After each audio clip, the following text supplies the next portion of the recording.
Yo, halo Next Generation, berjumpa lagi bersama saya di channel Anime Review. Bagi yang belum subscribe, monggo di subscribe dan jangan lupa klik icon loncengnya juga, agar di setiap ada video baru teman-teman akan mendapatkan notification.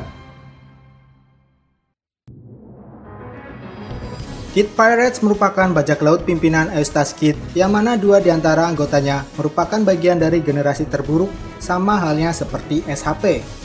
Sebelum rencana besar menggulingkan Shanks, mereka harus menerima nasib buruk. Ya, mereka terkena bencana besar yang disebabkan oleh Kaido. Selain dihianati oleh aliansinya, Hawkins dan Appo, praktis untuk sementara ini, kru mereka terpecah dan sampai sejauh ini, hanya Kid seoranglah yang sudah diketahui keberadaannya. Jika kita flashback ke belakang, Kaido sendiri sudah pernah menghancurkan bajak laut pimpinan Moria, yang mana hanya menyisakan sang kaptennya saja. Lalu kemudian apakah hal tersebut juga menimpa pada bajak laut Kid?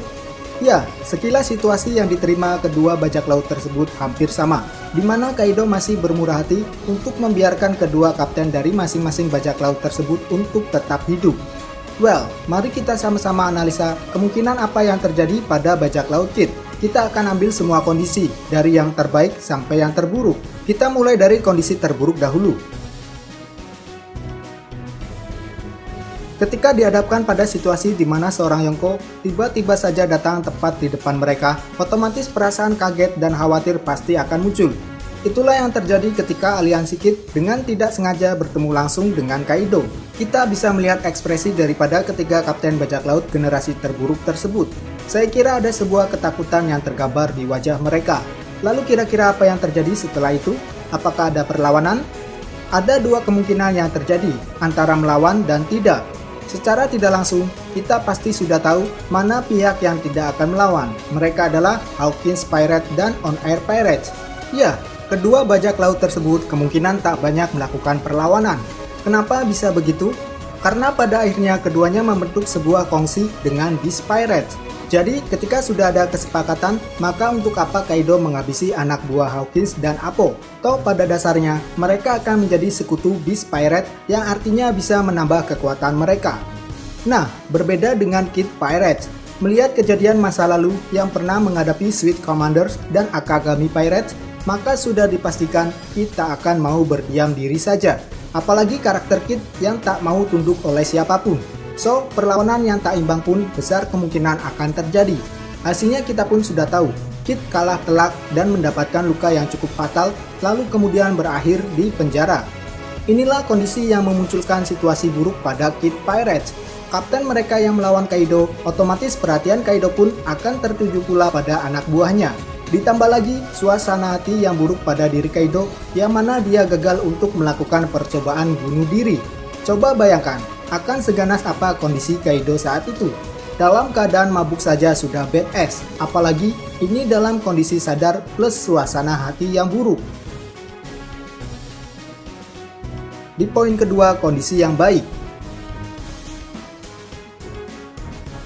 Untuk mengambil kondisi terbaik, maka harus diperlukan tindakan tepat yang diambil oleh Kid sebagai kapten mereka. Nah, hal ini masih berhubungan dengan perlawanan Kid terhadap Kaido itu sendiri. Apakah Kid melawan Kaido untuk menjajal kekuatan atau untuk mempertahankan harga dirinya sekaligus bajak lautnya yang artinya juga untuk melindungi anak buahnya?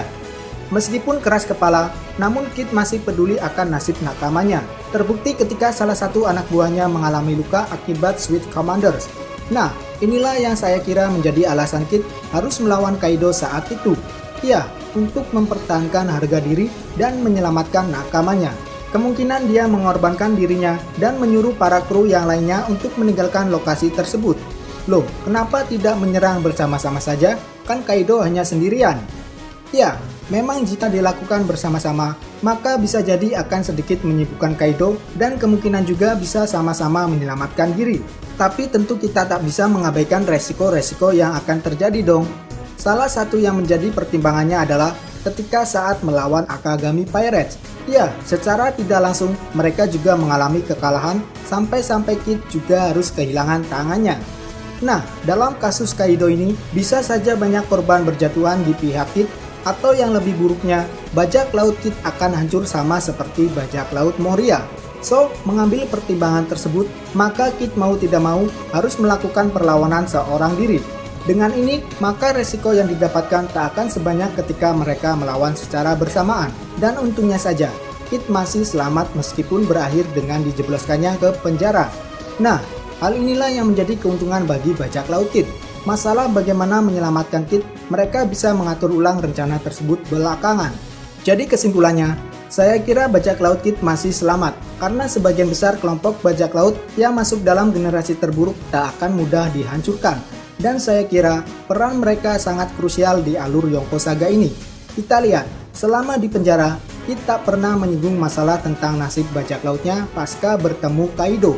Ya, ini bisa menjadi semacam petunjuk terkait keselamatan mereka. Baik Kid, Lau, dan Luffy, saya kira menjadi cermin era saat ini yang masing-masing menggantikan Shiki, Shirohige, dan Goldie Roger. So, bagaimana menurut teman-teman sendiri terkait nasib kru bajak laut Kid? Nah, sekarang bagaimana potensi kehadiran bajak laut Kid di Tanah Wano? Seperti yang sudah saya singgung sebelumnya, masalah bagaimana menyelamatkan Kid, mereka bisa mengatur ulang kembali rencananya. Artinya, kehadiran mereka di Wano masih terbuka lebar. Dengan cara bagaimana mereka akan masuk, kita masih belum mengetahuinya. Bisa saja mereka masuk sendirian atau bersama kelompok aliansi yang belum datang ke Tanah Wano. Sebut saja Jinbe dan Nekomamushi. Ya, saya kira itulah pembahasan untuk video kali ini. Jika teman-teman menyukainya, jangan sungkan untuk like, share, dan komen. Ditunggu juga subscribe-nya. Cheers!